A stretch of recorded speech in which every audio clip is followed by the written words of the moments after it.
Electricast. Hello again, ladies and gentlemen. It's Claudia Monticelli here, your host for the podcast Let's Talk Soul. Today I'm with a special guest, a guest who's talking to us from Oregon. His name is River Faire. River, say hello to our audience. Hello to everyone listening. Now, I don't think he sounds timid, does he, ladies and gentlemen? No, we'll get him talking soon enough. Who is River? River's a multi-award winning author. Every time I read something like that, I feel so small. Then I said, no, it's just something people say. But we'll talk to him about his books, as well as a radical integrity and holistic wellness coach. He's also the host of the podcast Radical Being with River Faire. It's a bi-weekly video podcast on self-awareness and personal transformation. He has a new book forthcoming in December, and you can learn more about his various offerings at his website, his primary website, which is River, like the river that flows, River Faire, like the fair, with an E at the end, riverfaire.com. He's only recently been on, recently joined social media, and you can find him on Instagram at River Faire with an E at the end. So I threw all of those hoops to look and see before I started talking to this man. Now, the first thing, like I said when we were off the microphone, what's a nice boy like you doing in Oregon? I like to say it's all part of the cosmic joke. Oh, why? What's so funny about it? Currently, I have lived many places in the world, Mm-hmm. and much of that has been just following soul or following the invitations of the universe, in a sense. And some years ago, this is where the journey led for various reasons, some family related and others. It is when you've lived in England and Paris and Spain and places, living in Oregon feels a little bit like living in exile, but it's I hear it's you. curious journey for now. It's just for now. I guess the meaning of curious there is with the eyes open-eyed as a child, the curious experience that you're having in Oregon. Am I right? Yes, and I trust in the perfection. I Yes. trust in the mystery of the journey. So Yeah. I often say with clients or on my podcast, it's all perfect, whether you like it or not. So there's a much larger story playing out in my view. So Okay, yes, that's where we can go to next. The stories. The stories. Yes, the stories. And I I have to admit that before we came on, I went to your podcast and I couldn't go through all of the episodes, so I chose one that was about storytelling. Can you give us in a nutshell what that was about? Storytelling, the stories we tell ourselves? right. There's, I think, three threads in that particular podcast. The first is that naturally stories are a way that humans have connected for ages, Hmm. and it's a way that we connect with our humanness and potentially our empathy. And hearing someone's story, yes, I know what that's like, or something similar has happened to me. I can relate to that. And so there's a beautiful quality to storytelling. I've always been a storyteller. It's sort of curious. I've written mostly nonfiction books because I'm really a storyteller. And yet, as a coach, as a longtime soul coach and other things, an intuitive and other lots of interesting circuitry in my life. But what I see very often in my own journey too is that often we get stuck in our stories. And the story, Interesting. What do you mean by stuck in our stories. We get attached to our stories. This is the story. I'm whatever. I'm Italian. I'm the child of alcoholics. I was great because I was the manager for this rock band. And there's certain stories that we tell over and over and over, and they become less and less authentic. We're only half inhabiting them after a while. They're sort of just records on replay. So there's a beautiful element to storytelling, but very often, back looping to the coach bit, most people in their life are stuck in various ways, stuck in Yeah. patterns, stuck in things, and often there's an element to that story that they keep telling that's keeping them stuck. Well, I, you are absolutely right. I mean, especially those of us that podcast hosts who have guests on, I find that as a recurring theme. Um, People latch on to their story without a developmental side to it because they feel, all right, correct me if I'm reading this wrong, they feel that their story is what defines them in part. Except there is a part when they're sort of an awakening, and then they realize that they've learned something or have gleaned important information from their story, and now they're ready to tell about it. Okay, this is what I'm finding usually. Um, Yeah. but this storytelling theme brings me to your books. I took a stroll down your your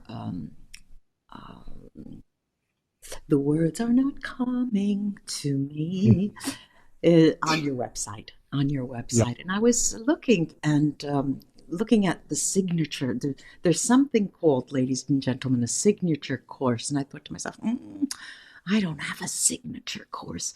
Should I have a signature course? Just should it have my name on it? So that's the first thing I want to go look at. And so then, of course, there's information there. Very interesting. It's a halfway between a blog.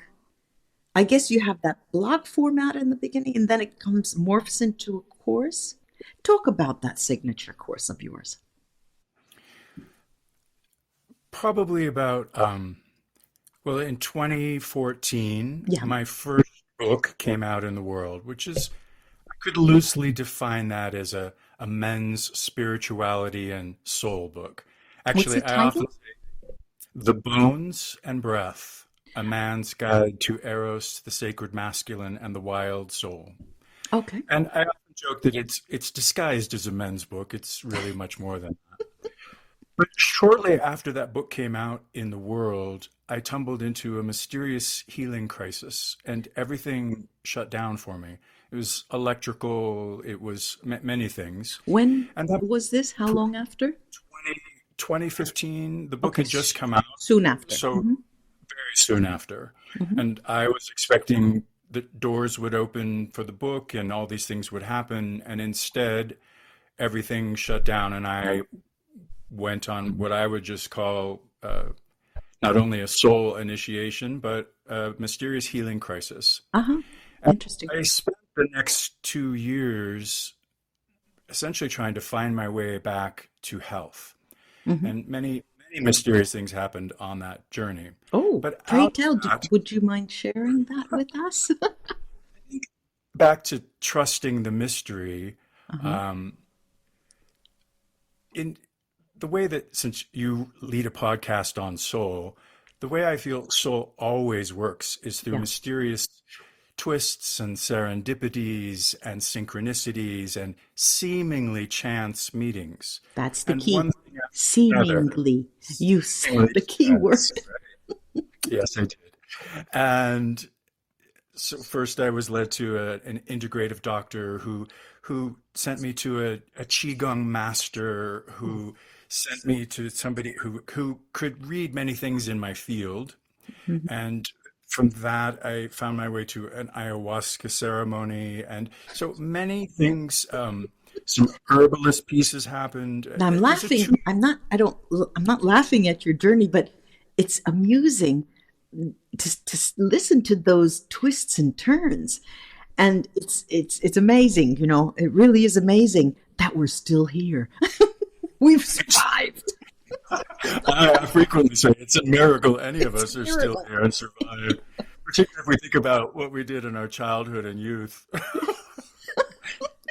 So this And what we'll mysterious do, change, what we will do in the right? future, who knows? Right, likely that's true also. Um, so I was on a 2 year journey of sort of attempting to rebuild health because everything had stopped, work, Yeah. everything. Hmm. Um, and out of that 2 year journey, Yeah. by the end of that, I realized I had regenerated my body and brain Hmm. largely through just diet. Uh-huh. And I was on a very different journey at that point. And so that was the Interesting. initial birth of an 8 week program. The guidance that came to me was you no longer need to be, a soul coach or a healer or an energy worker. Other people can do that. Uh-huh. It's time to do this that only you can do, which has been your personal journey. And now you offer that to clients. What? So that was the birth of beginning initially helping people, what I used to say is fuse vibrant health and soul. Because Okay. my experience Uh-huh. was you can be as soulful or spiritual as you want, Sure. but if everything shuts down, that doesn't do you much good. And Right. so, soul and health are not as separate as we might like to believe. Then from the signature course, if you don't mind, you know,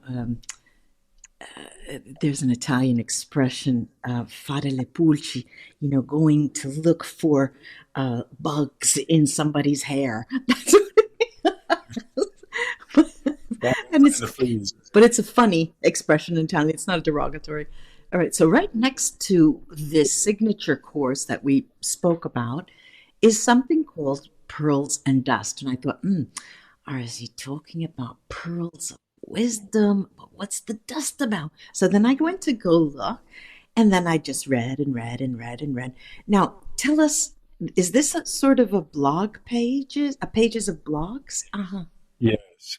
Years years ago, uh, when you're trying to get a book into the world, these Right, days you need some type of a platform. How will right, people find you and right. whatnot? Of course. And so back with the first book, 2014, 20, for 5 years, I had a weekly blog called Yes. The Soul Artist Journal. Uh-huh. And it was a very literary blog, but I put it out weekly. And finally, I moved on from that and various evolutions. Pearls and Dust is my current blog. I just put it out monthly. Uh-huh. It's not about coaching. Hmm. It's I'm a very non-attached person. So Oh, here's the oh, wait a offering. minute, wait a minute. I'm going to call you out on that. Pearls and Dust. Pearls and Dust. Wait a It's minute. this This offering of non-attached. What do you mean by I'm a non-attached person? back to most people being stuck. Yes. The primary place people are stuck is with their attachments. Okay. Their attachments and expectations and judgments. Okay. Oh, I hope this happens. Right. Or I want this sort of relevance. Yeah. These are all attachments in their own way, like our memories, like Hmm. our biggest attachment, of course, is to our own life. Hmm. And yet, ultimately, we all have to let that one go. We're also attached to our mind and our ego and our persona and things that I'm we might not really. appreciating the fact that you haven't even used the word ego yet. Well, I just did. And in that, my there's two steps here. A Yeah. step to the left. My personal conviction at this point of the journey is that the higher calling for humanity is to create goodness and beauty. Okay. Now, most people are not doing that, but that's the higher calling, I In that feel. order? Life is hard, but finding a really great podcast makes the days go by so much easier. Hi, my name is Blue Telusma. I'm a writer, an emotional intelligence coach, and the host of Humanize with Blue Telusma, a podcast where we believe that when you humanize everyone in the room, a great conversation is almost guaranteed. Join us every week here on Electricast as me and my guest co-hosts unpack big topics and interview even bigger personalities with a sense of humor and a dash of mischief. If you're looking for a new best friend in your head, we've got you covered. Electricast. No. Okay. Beauty, goodness, to me, those are interchangeable. Okay. Yeah. And so pretty much everything I'm looking to do in the world is to create beauty and goodness in some way, some modest way, whatever way I can manage to do that. Mm-hmm. As a writer, Yeah. and something that's not as aligned to coach, I wear these different hats. I Right. am a coach. For 30 years, I've been a healer and that, Right. but I'm also a writer. And so the blog is a way of offering, and I have a very descriptive literary style. Mm-hmm. There's an elegance to it, I think. Mm-hmm. That's Yeah. I appreciate language. Mm-hmm. And so and part of that I think comes from years living in England. Mm-hmm. But the But we blog, won't say that too loud. we won't say that. We won't give them any credit. No. The blog is an offering of beauty and goodness, and there are pearls of wisdom, but it's also just dust. Okay. It's just that. It is. I'm not attached to Passing it becoming through. this great We're thing. passing through. Now, ladies and gentlemen, next to that in his on his website is something called, and I dove in here, free masterclass. Ooh, something free. I opened it up. Radical Integrity, Embody Your Authentic Radiant Self, a free masterclass with Faire. Now, can you, since it's something that our listeners can get their feet wet with Yeah. in terms of what you do you mind giving us a little peek into what it's about? And it is, in a sense, it's a taster. It's a taster of what that 8-week signature course is about. Uh-huh. I used to identify for probably 14 years until about 2 years ago as a soul-based coach. Okay. And in that, of course, I did a lot of work with people around soul purpose. Mm-hmm. And Yes. the idea, what is soul, right? Soul purpose. Oh, And River, people River, identify that. River, you can't imagine. I'm on chapter 2 of my book, Stories from the Desk of a Soul Therapist. It's called The Soul's Purpose. Every time I hear that, my stomach hurts. There are 2, 3 parts. I keep writing and writing and writing all over. Now, when you mention and talk of soul purpose, this is a question. I go on to a YouTube channel. I have a lot of subscribers. And the first thing, if I do a question and answer session live, they say, ma'am, can you tell me what my soul purpose is? What my soul's purpose is? And I immediately lose my voice right there. And I think, well, you have to communicate. And so I start in a way, when you don't know what to say, it's a good policy to start from far away, and then as time goes by, you'll get there. Can you talk a little bit about that? Soul's purpose? Right. So that was my framework, not any longer. Oh. But when people coaching for what is soul purpose, and I think it's a worthy lens to look through. What is my purpose? That's a beautiful guide for life. And I would say, arguably, maybe the first half of our life, if we're on that path, is looking for the purpose. And then maybe the second half is, how do I deliver that? How do I embody this soul purpose? But through my own journey of everything stopping and shutting down and Right. being put on a very different journey, I shifted my perspective a little bit, and I said, what if your soul purpose is simply to be the most radiant, luminous person you can be for no other purpose than being alive? And that is, like, you can still have a soul purpose of, I'm a coach, I'm a guide, I'm a marketer, I'm a whatever, but what if it's as simple as Yeah.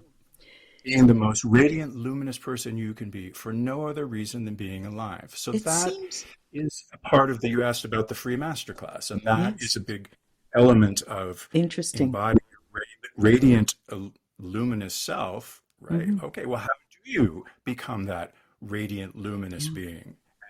Part of that is discovering your core authenticity and your belief systems that are keeping you stuck, and then moving towards radiant wellness through, I would say, largely functional medicine. So that is a taster of it overall. There's a, Mhm. yeah, yeah, This word getting stuck keeps coming up. And I guess people come to a healer or a coach or someone, a guru, someone they trust to get unstuck. Okay, they can't do it on their own. Or like you in 2015, who have gone to all the different medicine men and women, um, nothing else worked. Okay. And then people start thinking about the soul. What interests me and what just confuses me is why everyone, mostly, say 90% of the people that I encounter, um, believe that their soul's purpose is linked to a job or a function, something they have to do. And yeah. this is a conundrum, explaining or interacting using a language to be able to communicate. But let me go back to the website because I'm leafing through here. Then I get to the books, and this is where I want you. All right, so we know that arriving December 2023, there's a book called the number two, Where Two Worlds Touch. And on the cover, there are two hands touching, em- embracing, I want to say, but they're holding hands. Um, I don't read the sub or the other title, The Insider's Memoir in. I don't see that on the cover here. Right. It's a What is little hard to read on that picture. It's yeah, the subtitle is An Outsider's an Memoir in England. outsiders? Okay, an outsiders. So this is one, and then if I scroll down, the other books that River has written are written with another name, a pen name, L.R. Heart, song, heart like heart, and song like singing song, song. So I see here they're out with Nautilus. Oh, this is the Nautilus Book Award here. It's in the form of a memoir. Okay, so the genre would be a memoir here too. Yeah, personal essays. Okay, Right. then we get something really interesting for me. It looks like to me a pencil on a page on the book cover of a life for the senses. Return to the Soul Artist Journal, and I guess that is a pencil. Um, It is. and this is not a memoir; these are stories. What? How would you? Back What's? to that, for 5 years, I had that literary weekly blog, the Yes. Soul Artist Ah. Journal. Okay. And Okay. those posts covered, um, among other things in this life, I'm a Paris trained chef. That Yes. was another side. Ooh. Oh my goodness! So This is something. much of Say the that soul again. artist, Please say that again, slow. Among other things, what? among other things that I have done in this life, I am a Paris trained chef. And for a while, I was a cook for the rich and famous. And I was taking a break from body work and trauma work and all of that. So I took a little mysterious detour and went to culinary school in France and became a Paris trained chef. But And that then, is, but much of my life has really been about nourishment, mm, nourishment with body work, with as a healer, then hmm with food. And the hmm Soul Arts Journal explored weekly different facets. Really, the posts were very diverse, but the underlying theme was always how do we nourish the soul? okay. So these weekly essays that might be Uh-huh. about wandering in nature, they might be about cooking in the kitchen, they might hmm be about opening our senses. And it developed a really loyal following over 5 years. And there were multiple requests from people. It would be lovely if these could be gathered In somewhere a other book. than just the Hmm archives. And so the very first one, if you scroll down a little further in the page, To Kneel and Kiss the Earth, Yes, that was the yes. first compilation. And then there were, I wrote that for 5 years weekly. So there were more than 500 posts available. So there's a wealth to draw from there. And Mm-hmm. so those three little books, I call them my tea and scones books. Yeah, They're tea and easy just to scones. open and read a little selection, no big Bits and commitment, pieces here. something something nourishing and lovely, maybe before bed or in the afternoon as a little pause. So that anthology is complete now, but there are three books in that, all of which are memoir type essays Yeah. about really nourishing the soul. But then we come to the book that you already spoke about, the first book, 2014, The Bones and Breath, A Man's Guide to Eros, the Sacred Masculine and the Wild Soul. And well, the title is compelling. You won a 2019 Nautilus Book Award in the genre of personal growth and self-help. This is a book, I'll just mention it as an outsider looking, for the first time on your website. If you had to start anywhere, I would start at the beginning. Would you suggest us to do that or no? Well, there are different sorts of books. Yes. That first book, The Bones and Breath, which I wrote while living in England, Yes. and really was sparked by a mystical revelation crossing a field one evening. My life has been very well punctuated with paranormal and mystical events. I find these very clunky terms. I try to sidestep them, but clairvoyant, clairaudient, clairsentient. Mostly I prefer just to use the word sensitive. I'm a sensitive or an Right. intuitive, because I will say that in my view, those quote gifts are just circuitry. Some of us are born with that circuitry turned on, and some of us are not. Most are not, but I think it's circuitry you can learn to turn on. So mystical paranormal events have been a staple in my life, and living in England, a mystical revelation one evening, basically the cosmos revealing itself as the ultimate symphony of consciousness, sparked that book. So it's a very literary book. It's written in sort of an elegant way, lots of being in nature and deep reflections on soul and embodiment, embodying soul. So that's in terms of a place to start, absolutely. Yeah. The others are sweet, and as I said, the tea and scones books. Yeah. No big commitment. But if you're looking for like personal transformation, again, that book won an award for personal transformation and self-growth. So, and it's not just for men, as I said, it's cleverly disguised as a men's book, but it's many of its biggest advocates and proponents and fans have been women, and they say this book is not just for men. And I say, you're right. Okay. Did you hear that, ladies? So here I am, and I'm coming full circle, and I really feel compelled to ask you again, what's a nice boy like you doing in Oregon? I'm following the golden trail of breadcrumbs, the mysterious path that the universe lays out. And for those of us, I've been in a committed partnership now for 30 years. So there are multiple factors that play out in life, and family and other things. So there are many pieces on the board. Sure. I did come here initially to be closer to some family, Yeah.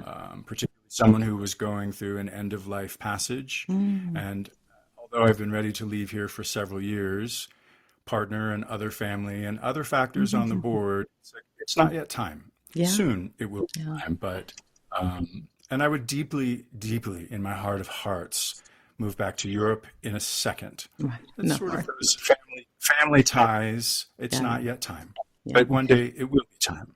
I was really hoping, River, that you would have mentioned the good wine in Oregon. That's one reason. It is a land of good Pinot Noir for sure, and some other up-and-coming varietals. Yes, spoken like a true Italian there, Claudia. Yes. I've looked around. I go to the States often. Yeah. So Thank you so Although much for Pinot coming Noir to the show. such a big, robust Italian wine like your Montepulciano and other things, but Montepulciano. What's the name of it? Do you have any suggestions? no, There's some. that's very personal. Wine is so individual. You I like know. what you like, I know. you know. Yeah. Yeah. Thank you so much for taking the time and talking to us. And I know we've only scratched the surface here, but it would be interesting for me to have you back on once your book came out, probably 2024, when it's underway. You get a little feedback, you know how it's been received, and we can continue. Wait, show it. Oh, wait, well, Pete, this is where two worlds touch, and the two hands holding each other. They're walking hand in hand. And well, that's all I can say. Thanks again, and we'll talk in the future once more. Yes. Thank you for having me on the show. It It's a was a pleasure. pleasure. Bye-bye. Thank you for listening. Don't forget to follow Let's Talk Soul podcast on Instagram. Let's Talk Soul podcast is a production of Electrocast Media. Our executive producers are Mark Netter and Peter Rafelson. If you like our show and like what you hear, please subscribe and give us a rating wherever you enjoy podcasts. And remember, stay curious, stay inspired, and never stop exploring the depths of your soul. Are you passionate about saving the planet for future generations? Do you want to learn how to do it? If yes, then you need to tune in to the Nature Backed podcast. It's a talk show covering the changing world around us, from renewable energy, sustainable agriculture, circular economy, to ESG and social innovation. Don't miss this opportunity to discover how you can join the movement and make a difference. Subscribe to the Nature Backed podcast today on your favorite platform and get ready to be amazed. Hey there, fabulous souls. I'm Stephanie Baklaan, And I'm Eden Alpert. and we're the hosts of the brand new podcast, Unapologetically Fab. Get ready to join us on an amazing and real journey as we dive into life after 40 and own it. We're all about changing the narrative, leaning into who you are, and living a life by your own design. Join us as we embrace life unapologetically and redefine success. This is Unapologetically Fab. An Electric Cat production. See you there.